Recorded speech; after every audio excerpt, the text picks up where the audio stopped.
poverty are all struggling to even keep up on all of these metrics. So when the governor took office again for the third term in 2011, he brought with him some really big ideas about how we could transform education. And I think for those of us that had been in education for a long time, it felt like really the first time that a high-level, leader of our state was going to pay serious attention to education. And for that, I think we were all very excited and thrilled to be a part of it. And the big ideas that he brought, Ben and I, he might jump in, we just had an opportunity a month or two ago to reread the governor's campaign material from that time and the promises that he made in his campaign about education, which was interesting, and we sort of were evaluating whether or not we had kept on track and done the things that he had committed to doing, way back in 2010. And for the most part, we really are on track. And so these ideas that are here have been the same ideas that have been guiding us all along. The first one, I think, being really key, that the governor really came in with this idea that we needed to make our education system student-centered, and to really create a system that no longer focused on the institution's needs, but really focused on the needs of the learner. And as we all know, learners move from one system to another, and if we're focused on the learner, well, then their experience really should look the same no matter where they are and no matter what stage. It should be a smooth and seamless pathway. Unified system. He campaigned on the idea of creating something like the Oregon Education Investment Board, one high-level policy and investment board that's focused on the whole P20 system from birth through college and career. But we've called it at least 47 different things in the past. P20, PK20, birth through, blah, blah, blah, world of work. This is it. We're there. And the concept of tight-loose, which you hear a lot of, and which I think Nancy has very aptly started to refer to as tight, loose, tight. The concept is really that when you think about policymakers and what we've done in the past, a lot of times policy has been developed by wanting something to happen in the state in education and therefore passing a law to try to force it to happen. So, we want students to have physical activity, so we're going to pass a law that says every school has to offer X hours of PE, or we want teachers to do X, and so we're going to pass a law that says they have to do it this way. And that paradigm is just really not worked that well, and I think in part because, as you know, change is really about people embracing a new culture and really believing in what it is that they're being asked to do and being empowered to be the ones that are making the decisions. So the idea of tight-loose is really that in order to move our system forward, we would be very tight on the outcomes that we hope for our state. So the fact that we really hope that every student in Oregon has the opportunity to earn a high school diploma and to go on into post-secondary, to be really tight on the outcome that we believe that there should not be an achievement gap of any measurable sort, and that every student should have those opportunities. So to be tight on the outcomes, but then to really be loose to allow educators and local communities to figure out how to get there, because it doesn't look the same in all places.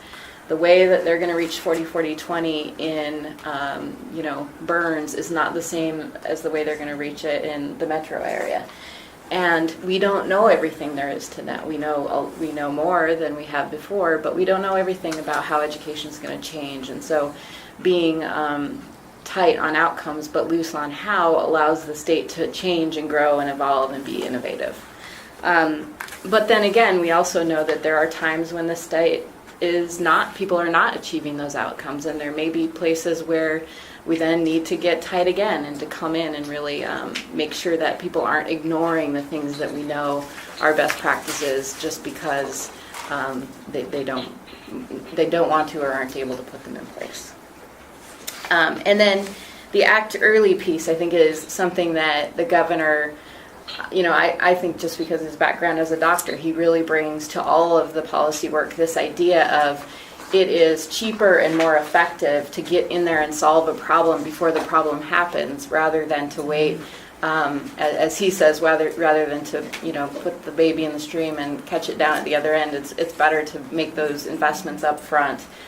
So a lot of the work that all of us are doing has to do with this idea of prevention, whether it's early learning, let's get them ready before they even get to kindergarten, or whether it's in the realm of post-secondary and developmental ed. Let's make sure that we're getting them ready in high school so that when they come to college, they're ready. Let's make sure they're reading by third grade, because it's much easier to get them up to speed when they're younger than by the time they're in 8th grade and not reading. So a lot of the preventative thinking goes through everything we do. And then the last piece is really invest in what works. And this is the sort of, we go back and forth. A lot of times you're asked to really make this false choice between, is this administration about investing more in education, or is it about investing differently? And the truth is it's not. It's a false dichotomy. We're about both.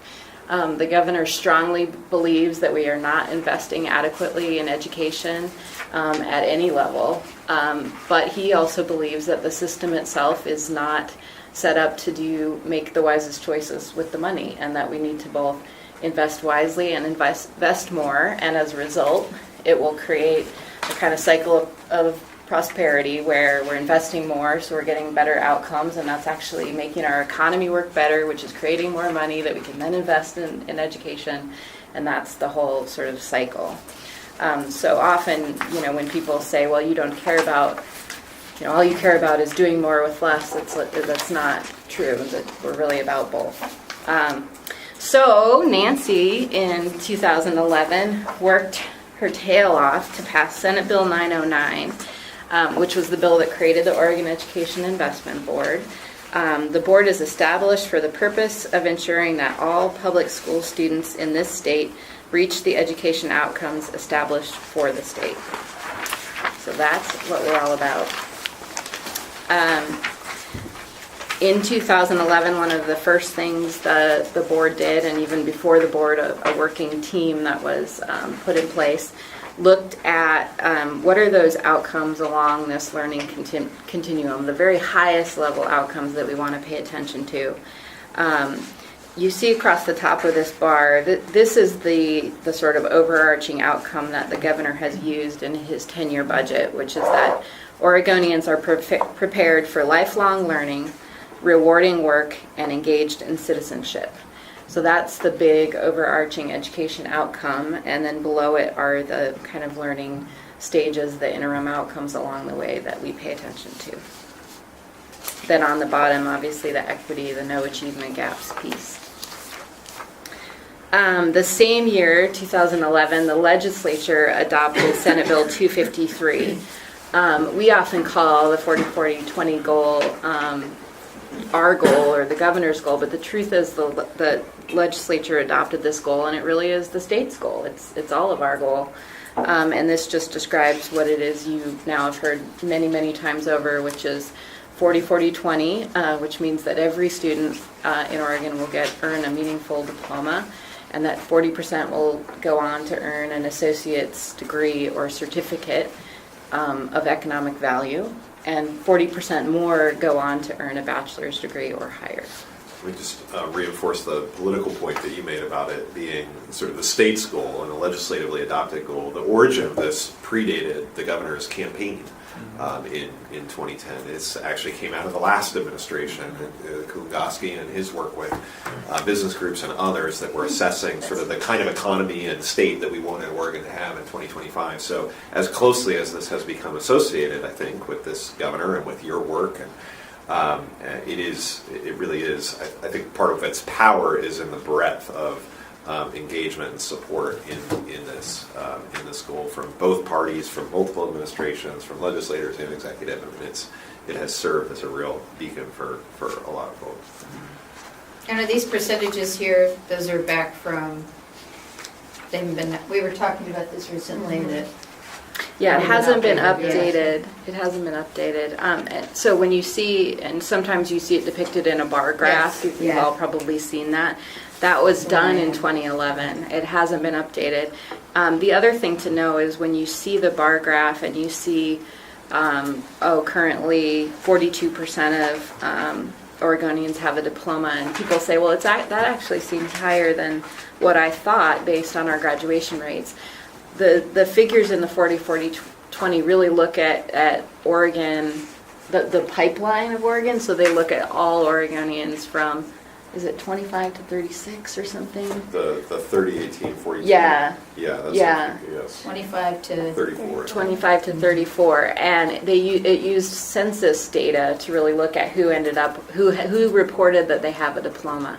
So it's different than a high school graduation rate, because some folks have gone on to earn a diploma or a GED or some other way of earning a credential much later in life than age 19. So that's why that's different. I just asked that because we're getting questions out in the field about, well, where are we now? Because, a lot of people have been hearing about 40-40-20, and they kind of heard these numbers originally, so. I'm just Probably wondering time for if we an get update. So the next thing I talk about here is LearnWorks, and I talk about it because I think it was a really, it was personally an incredibly transforming experience for me, but it was also something that I think was a real defining moment in the work that we're doing now. And it's subject to a lot of criticism from people who like to criticize things. But basically, in the summer, right after Nancy went back to Springfield and before Ben, so it was this sort of summer where we didn't have a policy advisor, the Oregon Business Council asked if they could support this kind of a think tank experience. And so about 30 people, it might have been 35, but 35 folks were recruited to participate in a full month in August, a full month of all-day sessions that were thinking about what Oregon needed and how we were going to reach 40-40-20. And there was primarily educators, so a lot of times people will say, oh, the business community is writing this agenda, and the truth is the business community has an interest in the agenda, and Oregon Business Council does a lot of effective work raising money to help support it. But this was really an educator-driven think tank, and it was really amazing. I mean, we had K12 teachers, we had principals, superintendents, we had faculty from colleges, we had community college presidents, we had university representatives, we had researchers, we had advocates for communities of color. And we had what ended up being several of our OEIB members. So David Reeves was a participant, Hannah Vandering, so the 2 union presidents in Oregon both participated. We had Greg Heyman, who is community college leader. We had, who else from the board? Oh, Mark Mulvihill. And the university system was on there. we had Bridget, and we had, Bridget. I feel like we had Sona, did she participate at that time? Sona, Okay. yeah, and then we had Bill Becker from PSU, and so it was really fun, nonprofit folks too. And it ended up just being this really rich experience, and the LearnWorks group made recommendations that were then presented to the governor and presented to the OEIB. And the first recommendation I talk about, I think, is really this is the part of 40-40-20 that when it finally hit me, it was very compelling and moving. Because when you think about 40-40-20 and you just think about it as numbers, you're like, oh yeah, 40-40-20, that's sort of that sounds like a good mix.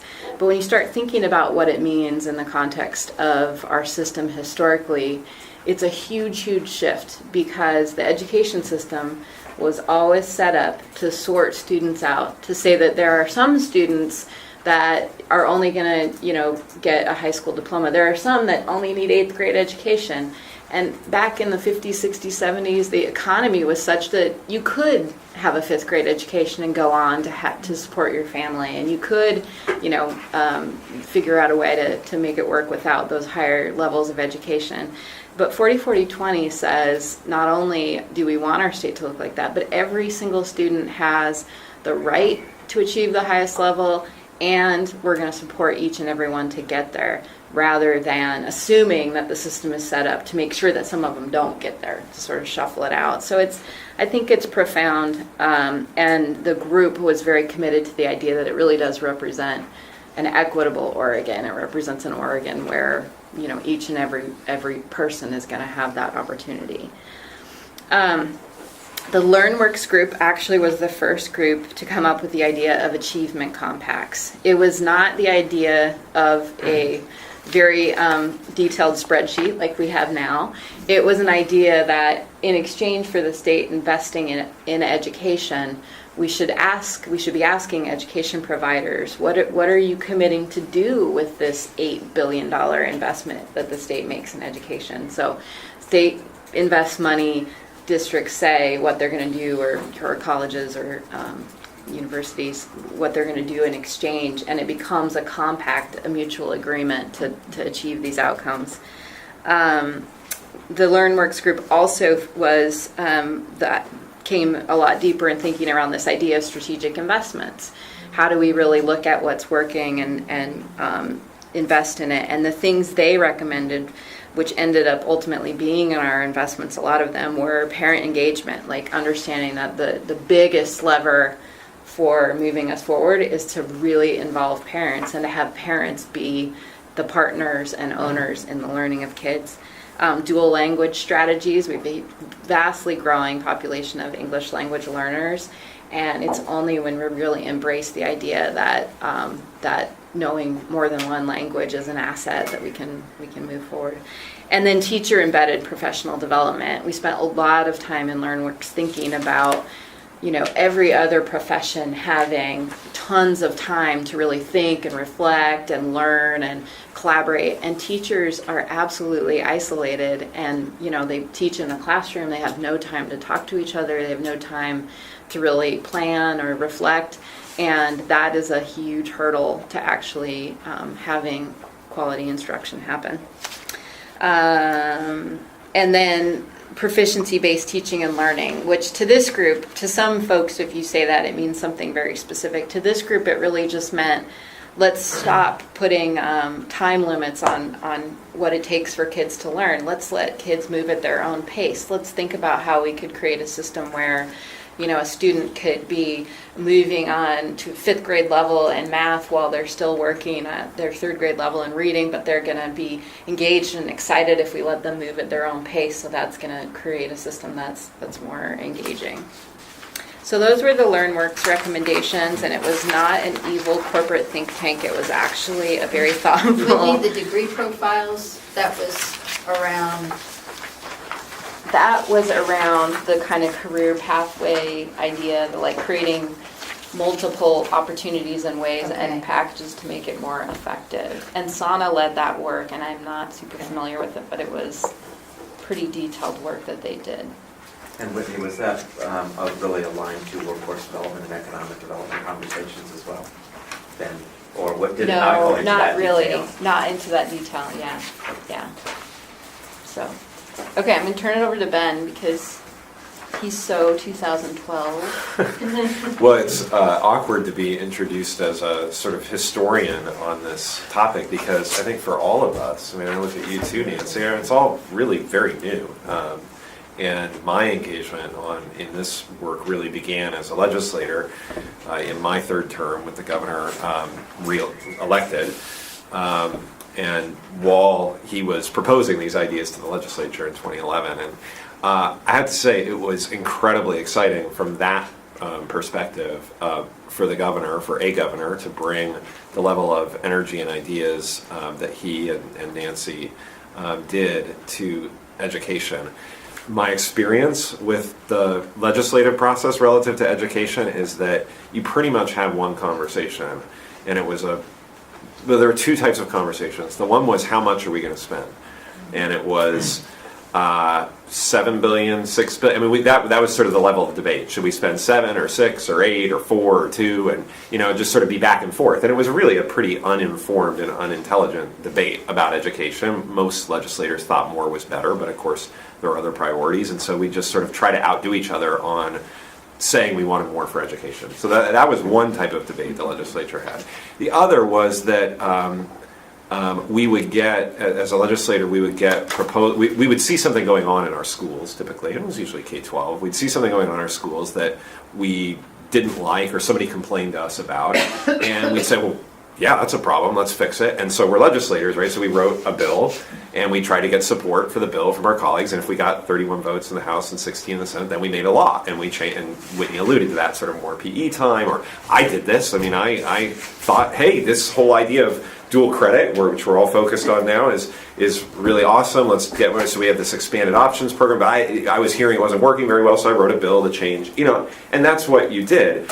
But neither of those two types of work, the trying to address a problem through a blanket, piece of law that's going to have to work as well in Paisley, Oregon as it does in Portland, Oregon, that doesn't work well. Neither did this debate about 4 billion versus 5 billion versus 6 billion. So the governor's attention to how we're investing the dollars, being strategic in that conversation, connecting it to outcomes, and then having a sense of the state's role as kind of the steering the system, but not micromanaging it to get to outcomes. All of that was really appealing. And so after that legislative session, after Nancy went back to Springfield, I joined the governor's team, left the legislature, joined the governor's staff as a policy advisor. So then moving forward, so we launched the OEIB in 2011.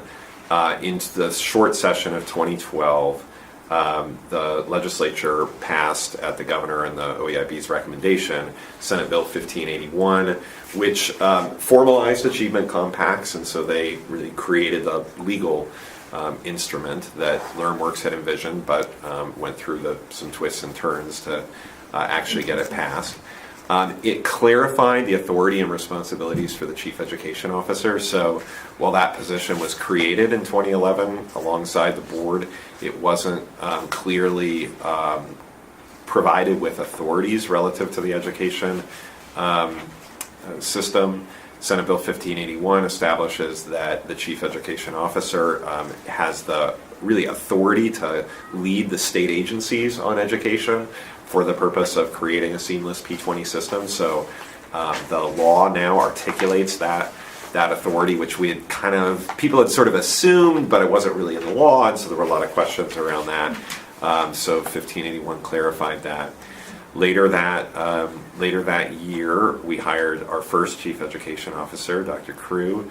We also, upon the resignation of Susan Castillo as superintendent of public instruction, the governor formally became the superintendent. This was a result of other legislation that had passed in 2011. The governor became the superintendent and quickly appointed Rob Saxton as the deputy superintendent. So we have an agency now, ODE, that's aligned with the governor in a way that it had not been before.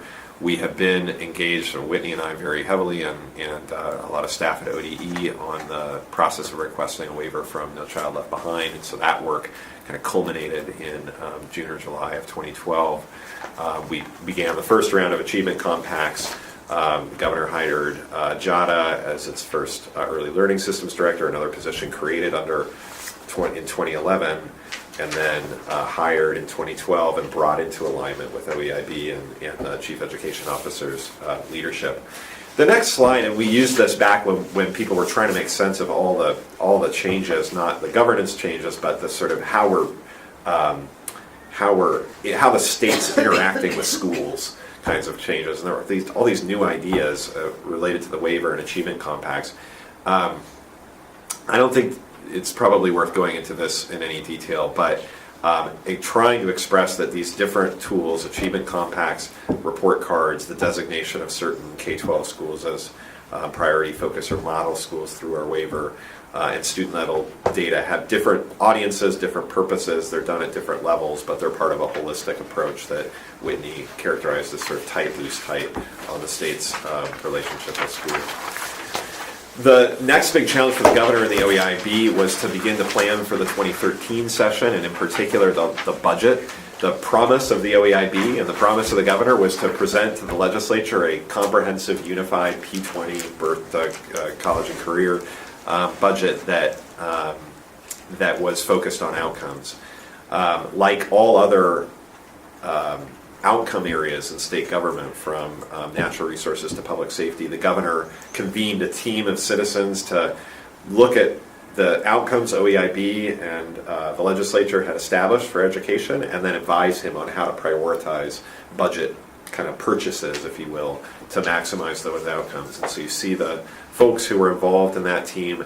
Ultimately, they worked extensively during June and September of 2012, and they made recommendations to the OEIB and to the governor on strategic investments in our education system. Those strategic investments and their more general recommendations about where to put the dollars were presented by the governor to the legislature at the beginning of or in December 2012, before the 2013 legislative session. And I put this piece of history in here because I think one of the questions that comes up the most is, as we're working on implementing the strategic investments, why did these just get pulled out of the hat? Do they mean anything? Did you look at research? Did you dig into them? And so while there's always more that you can do, there was an actually fairly comprehensive and entertaining process of digging in around research, and we had consultants who were helping us look at different pieces of information from around the nation, and there were national experts that were brought in, and so the work that was done there, while I think it's just going to get better and better, there was a fairly substantial amount of work that went into figuring out what were the leverage points that we were going to invest in this first time. And the kind of conversation that we're having as a result of this approach to investment is a really different one. And I'll just give you an example, and it not specific to the funding team, but just more generally, and I think it's the work we're doing now. I'm able to have a conversation now with a college or university or their systems to say, hey, look, the OEIB really wants to improve attainment of Latino students of 2-year certificates or degrees. And this is a hypothetical now, but we could say wants to improve that by X percent. And we're willing to recommend to the legislature putting some money behind it. What would you do? And it's somewhat more transactional, right? But it's not the conversation that we ever had, that the legislature ever had before relative to funding education. They would say, we did $4 billion last year, can we get it to 4.5 this time? Knowing that was probably going to do some good, but not knowing in a very direct way. So that this funding team was asking and answering that kind of question, knowing that OEIB had 40-40-20, had improving kindergarten readiness, third grade reading, on being on track to graduate in 9th grade, high school completion, and pathways to career as goals, and engaging the system with if we gave you $10 million, how far could you get toward that goal? And that's where the idea of the strategic and the actual strategic investments came from. Around those goals, we're going to have some money. The governor's committed to putting some money aside. What will it buy us? So that was where the strategic investments that became House Bill 3232 and 3233 came from. Many of you, are working sort of within this and other pieces of our current budget. 3232 are the investments focused on early literacy, guidance and support for post-secondary aspirations, and connecting to the world of work. And most of these investments, and the point here that the slide stresses that's really important, is the fact that these investments are not about growing a state infrastructure, not about growing state bureaucracy. As you think well aware, these are primarily grant-funded investments to communities for them to do the work, and based on strategies that they've designed, that we haven't. We've said, here are the outcomes, here are the categories of work that we're going to invest in, but strategies that they've designed and been funded to implement. And likewise for 3233, the largest chunk of so-called strategic investment that the legislature set aside for what is the highest, what ultimately and we concluded was the highest value investment in improved outcomes, namely investments in support for high quality teaching. You can acknowledge at this point about the K12 focus of these and that change that we want to make in the future. Yeah, well, I think that He gets to do that now because he's. Yeah, I can put on my heck hat here and say, well, clearly, and it reflected to some extent where the funding team was and where Rudy was and where, all of our sort of attention to K-12 and early education, but these investments really did get prioritized around mostly K-12. And there's also a lot of important things happening in early learning, including some funding that's not reflected in these slides. But I think that is a missed opportunity to respond to this system in a more seamless way, and in terms of how we invest too. It shouldn't. I would hate for the public or the legislature to think, okay, they talked about strategic investing, and then boom, it's all sort of K-12 funding. It is a P20 system, and so I'm hopeful that as the governor moves forward with the board's, the governor and the board move forward in the thinking about 15, 17, they'll take a more P20 look at it. I'm going to skip over changing how the state is organized and just jump to sort of the last page, which is, I think, reflects this. There was attention in 2013 not only to the funding, but also sort of taking the final steps on structure, because we have had a jumble of boards and commissions, and early learning got out ahead and really, I think, dealt with that. The governor dealt with that in 2011 and 2012 by creating a coherent system of governing early learning. That had not been done for K-20. We sort of grafted the OEIB on top of this system, but we had a jumble.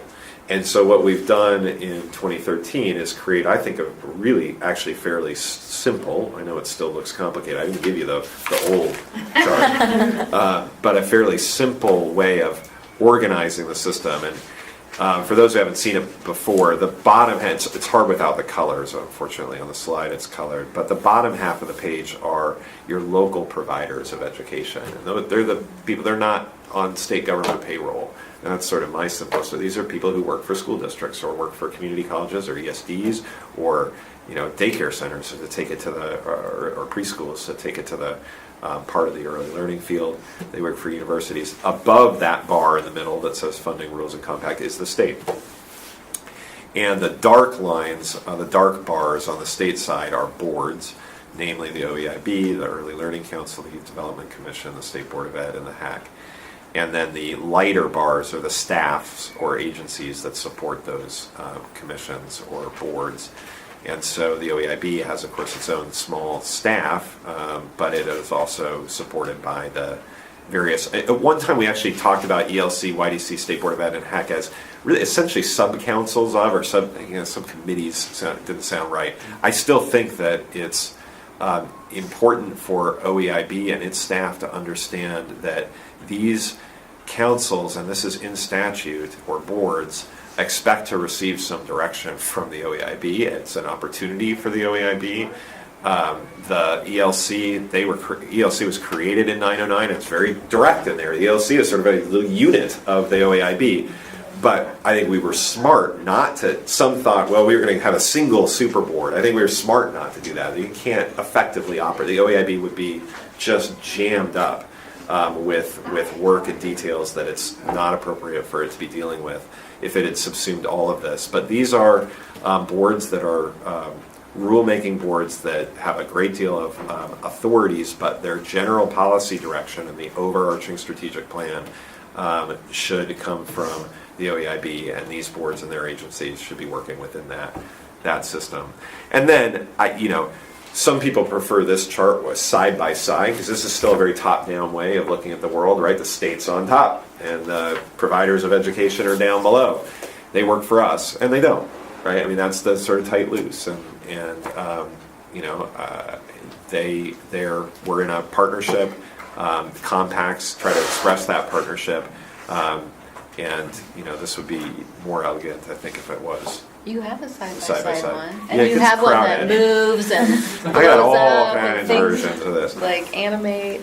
This is not perfect, I would say, in terms of what may be optimal for structure, but I think, and I've told the governor, I think we're done for now, basically. There's going to be cleanup. I mean, I'll talk to you, Mark, about ETIC at some point. And, there's just some things going on that are going to require, especially maybe on the higher ed side, some cleanup. But as a basic structure, as far as the governor is concerned, we've landed. and we've got to make this work, and there will be challenges that we're going to have to navigate in making it work, but you're not going to see, from him at least, any significant pieces of sort of structural change legislation. It's up to Nancy and all of us to implement it, make it work. Cool. Questions? Comments? Megan? If I have suggestions to how you have early learning represented on this chart, Yeah. can I give them to you? Yes, please do. Yeah. I won't do it right now. No, that's okay. He can put it in version 18.0. Yeah, sorry, there's just a few tweaks I would make. Mark, I have two quick questions. Well, one quick question and one not so quick question. The first one is the results map that's mentioned here now the embedded milestones within the OEIB strategic plan? Is that what that results map that you just referred to in here? Close. Okay. Close. It's hanging in Hilda's office, and it's got many layers to it. So it's a little more complicated, but really, truly, when I mapped the sheet to the OEIB strategic plan, it maps almost exactly to the results map. So yes, it moved forward and informed what is our strategic plan. And then the second one is sort of where to from here? What opportunities are poised in this next short session coming up for us to move this work forward from what you're seeing? You know, what is, I know we've got the conversations within the OEIB and stuff, but where do you see the next big advancements in this happening? From the governor's perspective, there will not be significant education legislation. He's not intending to introduce significant education legislation. Little asterisk to that, there is a pretty significant overhaul of the structure and governance of the workforce system that has some significant implications for education, and it's obviously a shared space, and all of the work that we're doing is related to workforce and needs to be informed by workforce. So that is a big piece of his agenda, but there isn't other legislation of significance that he's deeply engaged in. I think it really is about implementing what was created for us in 2011 and 2013, as well as beginning sooner than you may think, unless you've been around state government through a couple of cycles, beginning the budget development process for the 15-17 biennium, and that's upon us within a few months. And so the OEIB has a profound role in helping to shape the governor's thinking about how to present the 2015 budget, which, by the way, he will be responsible for doing whether or not he runs. He will be responsible for presenting a 2015 budget to the legislature. And I would just add that always in the back of our minds is the sunset of the OEIB. And so in addition to implementing, I think our main charge in the next, 2 years is implementing with excellence and with purpose so that we can really establish that the OEIB is doing what it set out to do and is worthwhile and should be maintained. Well, and with results or a pathway to results. Yeah. Because sometimes they take longer than 2 years. Right? Just in case. Once in a while. Right. Other I questions? think one of the things, the investments part is very clear how, the subcommittees can lead to the OEIB and making recommendations that go to governor, legislators, et cetera. Policy can also be looked at that way, but then there's also policy that may be happening on other boards. Yeah. Can you talk a little bit about that? Yeah, so I've tried to help. It's a really good question. I don't have a great answer. I've tried to help with that as we experienced the 2013 session by distinguishing between from a policy standpoint, what are the OEIB's major areas of focus, and then there's everything else. Because there are, 500 bills related to education, right? That Nancy's not going to, Chief Education Officer isn't going to read Right. Even our staff isn't going to read and advise on every one of those, nor should they. And the OEIB And then isn't there's gonna be policy involved. being made by State Board of Right, Ed, right, Yeah. right. you know, you've got the whole, And so my advice on that, and it is a work in progress, is to, as clearly as possible, identify the clear areas for OEIB policy leadership. And I think we have some sense of what those are. And there are going to be a lot of other areas where the OEIB says, you know what, that's a K12 Yeah, yeah. job for the state board I and the agree. department.